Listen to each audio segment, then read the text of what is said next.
Hello, hello, hello again. I thought about something. I mentioned that not many people comment on my videos.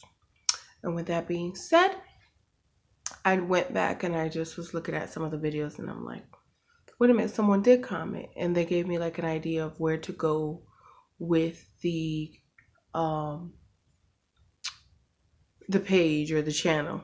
And I don't remember the exact words. I will go back and check, but it says something like, so how do you remain positive when you're surrounded by negativity? So I found myself in that position in the past, and it's hard. It's difficult too, but you have to like focus on other things.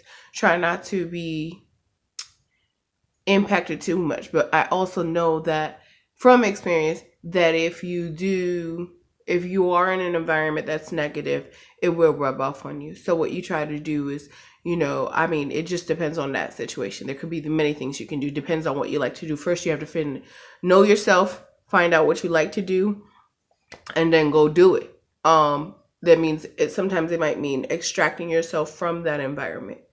Might be a way to um remain positive in a negative environment. So, for example, like if you're in prison, there are many programs that you can sign up for.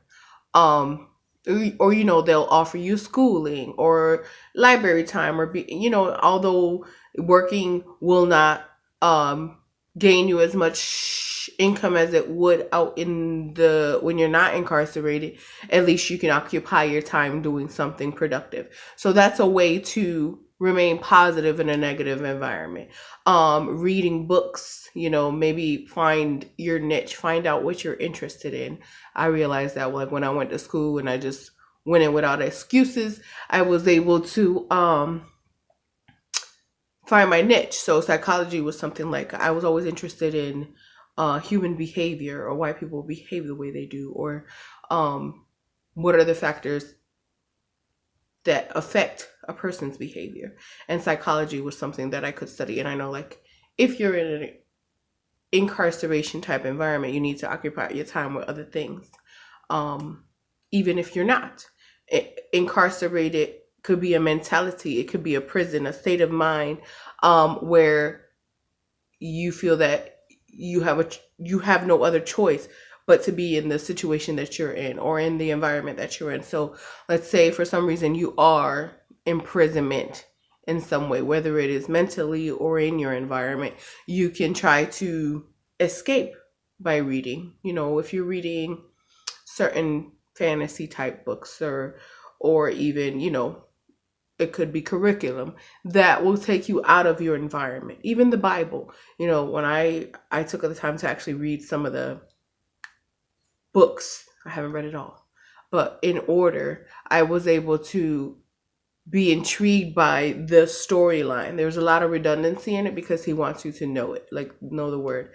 And I know some things have been altered. However, like it'll extract you from your environment. Also, if you're always around negative people, you want to extract yourself from that situation or from that environment if you can extract yourself from it. So I had to go ahead and find out what you like to do. Find out what you like to do. Go on hikes, go on trails, go for a walk, go swimming. Think about when you were a child. What did you like to do? What do you want to do?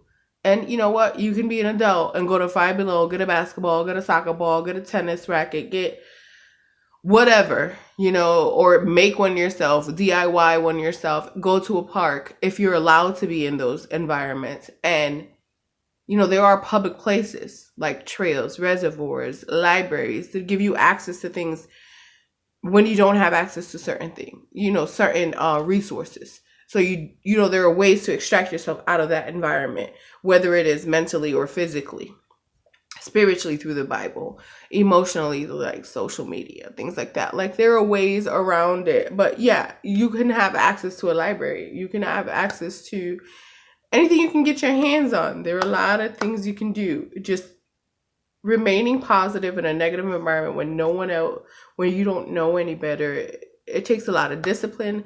It takes a lot of practice. It takes a lot of experimenting, figure out what you actually do like. You know, when you're a child, what did you like? You didn't know until you tried it, right? You didn't know that you liked to climb the rope in gym until you tried it. They would just try all these things and you figure out what your strengths are and you figure out what your weaknesses are. So I know someone said that, but if you want to elaborate and then collab about it, you know, leave another comment, like, subscribe, and share. What else?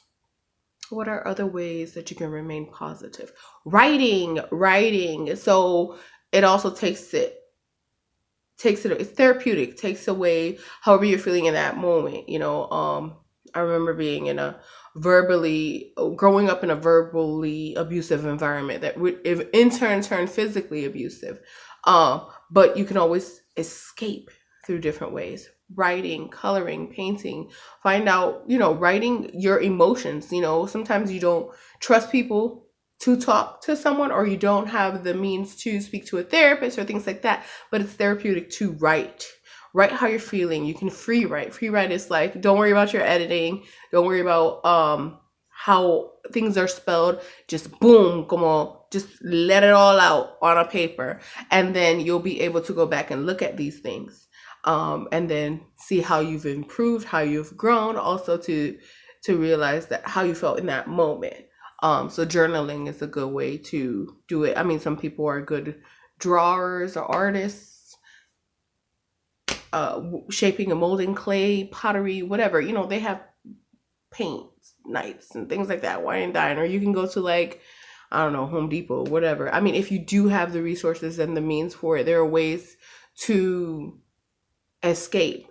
Like, I tried horseback riding and I loved it. It was so freeing to be in nature with, like, beautiful, beautiful, beautiful horses, and talking with them and allowing them, trying to nurture them and allowing them, saying thank you for allowing me to ride you, for sharing being in a different scenery. Sometimes when we come, and I'm just going to talk from experience, when we come from the urban areas or suburban areas, if we're inner city or outer city, we would like to take ourselves out of that environment to experience something different. There are dance, there are performing arts, there are classes, there are different things you can do. The whole point to this is actually find your niche. You won't know unless you try something different. Be creative with it. People go paintballing, hunting. I mean, everything is a process. You're going to need licenses. You're going to need the tools to do what you have to do, but I suggest always hiking because it's free, or there are public pools, things like that. You just go find your niche, and then you will understand if it's something physical, athletic, performing arts, dancing, something to get outside of yourself and release. You will realize that exercising releases good endorphins and helps you just think more positively, clearly. Running, jogging, sometimes just being out with your feet in the ground, get grounded, touch the soil, look at the trees, the green, the wonderful things that God made, in the 7 days that he did make it, or the 6 days that he did make it, being at one with nature. I mean, I'm just suggesting things that I would do or that I have experienced, or dove into. But you want to get yourself outside negative environment, whether it is physically, emotionally, spiritually, or mentally. Just find ways to extract yourself from there, and the reason why I mentioned, like, incarceration, because I know there are some people that cannot get out of their environment. It could be many reasons why they cannot get out of this negative environment. Sometimes you have to be the one to break those chains.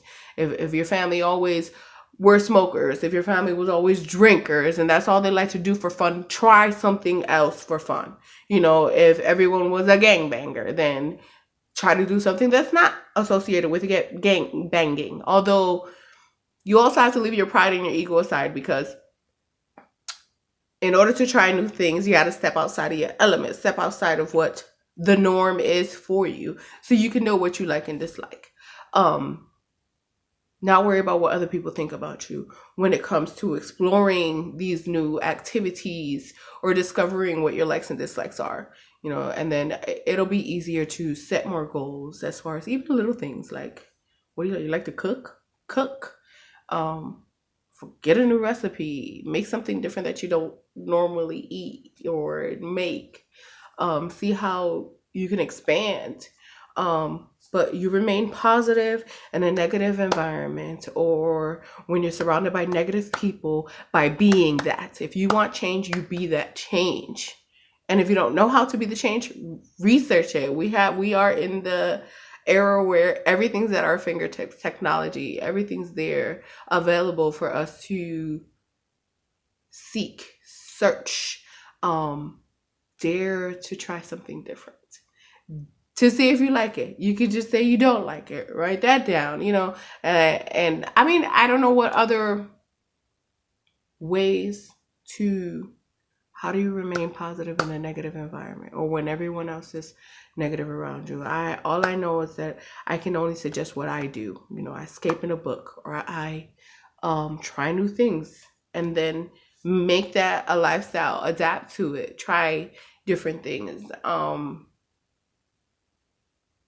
I also, first and foremost, always stay grounded through God. Find, if you don't believe, you're atheist or whatever, or you have a different religion, or just see things differently. Find an outlet. Find something that'll keep you grounded. Find something to believe in. You guys heard of it. Stand for something, or you're bound to fall for anything. Exactly. Stand for something. Have something to keep you grounded. I believe in a higher power, and I also believe that the higher power equips us with all the tools that we will need to be able to succeed in life, to be able to feel positive, to be able to overcome, break chains, generational curses. I'm so sorry. I'm always playing with my hair. So I feel like the God in me God has equipped me. I don't think he's outside. He's an energy. He's everything. He is all the all I am, or something like that. I believe that believing in something, a higher power, or an energy that is powerful outside of yourself, and you being able to encompass that energy, being able to take hold of that energy or those principles, standards, and will allow you to stretch beyond your limitations, whether they are mental, physical, emotional. It would allow you to extract it, to be outside of yourself, as well as encompass that energy, that power to be able to manifest what it is that you want to pursue. I hope that answered your question. Everyone is available to comment. I already know when I put these out, these videos on this channel, I'm going to get backlash from every which way. Everyone is entitled to their opinion. Live your life how you would like to each his own. I'm just trying to be helpful based on my experiences, or relativity, because of what has worked for me. What works for me is not going to work for everyone. So with that being said, I just wanted to leave that because I didn't want, I'm grateful that someone has commented, and I did not want someone to feel that I have ignored their comments. I just did not get around to seeing it. But I appreciate you guys commenting and giving me suggestions. But those are ways, open for discussion. Bye, y'all.